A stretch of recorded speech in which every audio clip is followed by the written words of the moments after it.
welcome guys. So this is a lecture of applied group theory and National Yangming University, and I'm Enrique Gu. Okay, so in this video that I'm gonna just keep showing that AN is simple after we brute force prove that A5 is simple. Okay, so to prove AN is simple, there's a lot of different kind of proof, but most of them are some complicated. So I find one which looks not so complicated. Hopefully. So okay. So we need some lemma. So this lemma says that let me see. So this n greater or equal to, let's say, 5. So for each sigma which is non-trivial in an has some conjugates, has a conjugate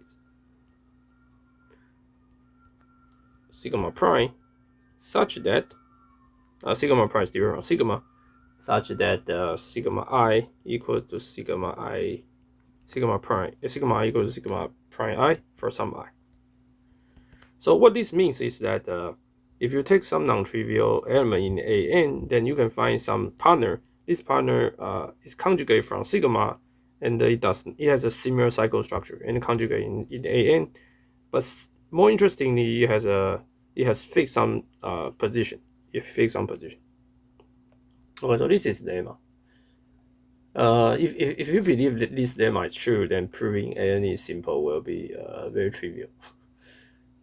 Okay, so okay, let me just prove this lemma. So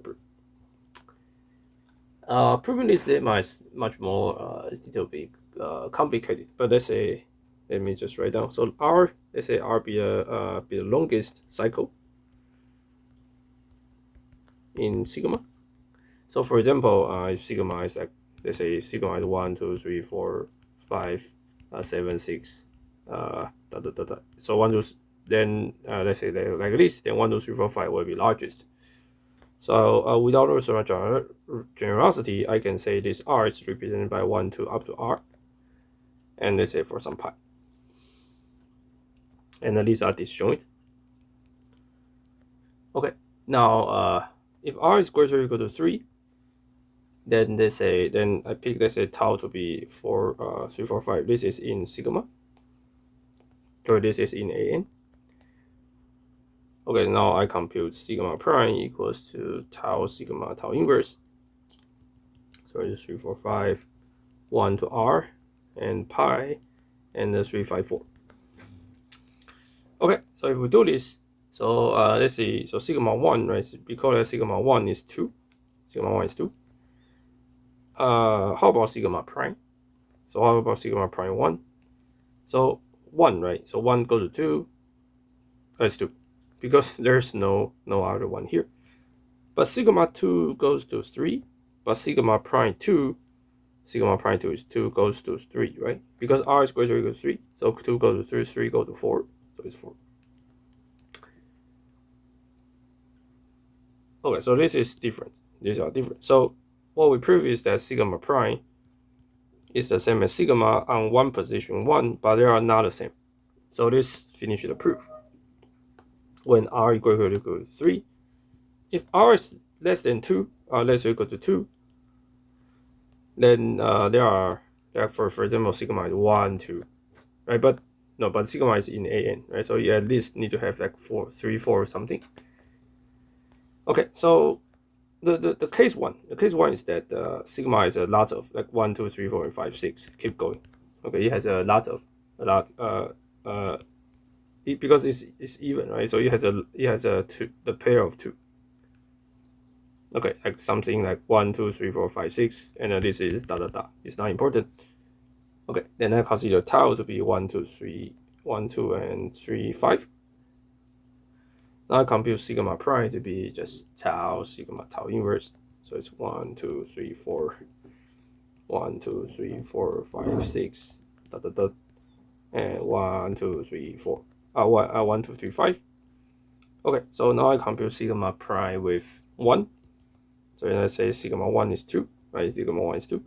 And sigma 1 prime is 1 goes to 2, 2 goes to 1, and 1 goes 1 goes to 2 goes to 1, and 1 goes to 2, so it's the same. Okay, and but sigma 3 is 6. Sorry, sigma 3 is 4. How about sigma prime 6? So 3 goes to 4, 3 goes to 4. Oh, sorry, 3 goes to 5, 5 goes to 6. That's it. So this is 6. Okay, so these are the same. These are not the same. So sigma different from sigma prime, but sigma 3 is the same as sigma 1 is the same as sigma prime 1, and sigma 3 is different from sigma prime 3. So this sigma difference, and then we finish the proof. Okay, and final case is that maybe sigma is not 1, 2, 3, 4, 5, 6. Sigma is just 1, 2, 3, 4. Okay, and this will be trivial because I can just take tau to be 1, 3, 2, which is in AN, and then you can just compute sigma prime equals to tau sigma tau inverse. Then you get 1, 3, 2, 4. Okay, you may say, oh, this is completely different, but remember 5 is fixed because we say n is greater or equal to 5. Okay, so let's assume this lemma is correct. Now we can go to the final proof. So theorem, an is simple. Okay, so to prove this, we make an induction. So we assume n equals to 6, greater or equal to 6 is correct, and n is 5 is already known. Okay, so I define hi. Hi is a subgroup of an, but hi is the sigma in an, but fix I. Okay, so sigma. So this is the permutation only fix one position. So this will be isomorphic to an minus 1 because you just neglect one position, and remaining can keep permutation, can keep permutes. Okay, okay. Let's say n is a non-trivial subgroup of an. So the goal is that if n is non-trivial subgroup of a normal subgroup of an, we want to show n is an. So n is definitely different from identity.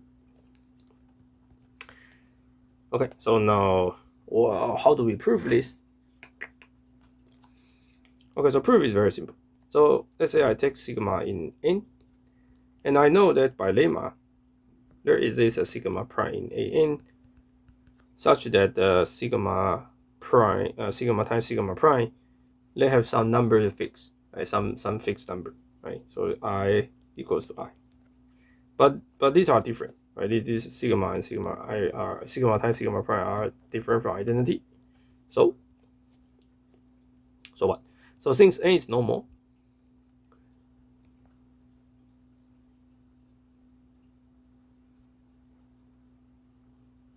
so since n is normal, so sigma inverse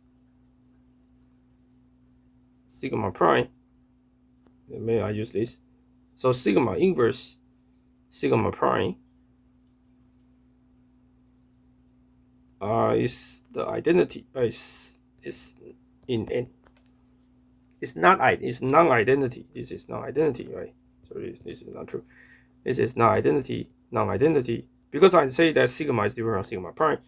So if you give me sigma, I can find some sigma prime in an such that sigma inverse and sigma prime are in n.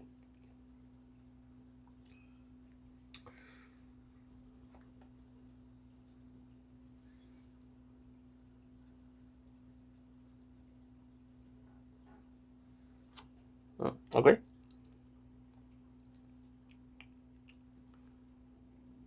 So notice that. Oh, by the way, so notice that this sigma prime is conjugate of sigma, right? So since sigma is normal, so as n is normal, so conjugate of sigma, conjugate of sigma is in n. So sigma prime in n, and so sigma inverse in n. So their product is in n. So this is some non-identity. But sigma inverse sigma prime fix I. So sigma inverse sigma prime also belongs to hi. But then this shows that hi intersection with n, right, is a normal subgroup of n. Sorry, it's normal subgroup of hi. Right? So this is the because this guy is in hi. and this guy also in N, and this guy fix I, right? So this means that their intersection, all the elements which fix I, will be the subgroup of HI, which is isomorphic to AN minus 1. Then by induction, this is simple. So this shows that HI intersection N. So this shows that HI intersection with N is HI, and this shows that HI is a subgroup of N. It's a subgroup of N. But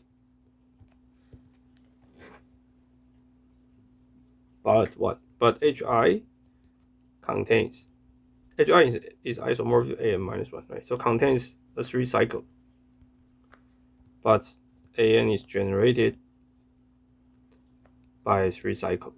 Or not generated, conjugates. All the 3 cycles are conjugates in AN.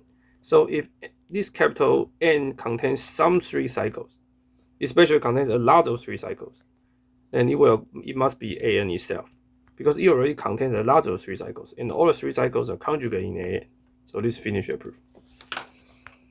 Okay, so this is the proof. So all the technical calculations are this weird lemma that if you know this lemma, then you can prove it. Okay, so this proof AN is simple. Holy shit. Okay, see you guys next video.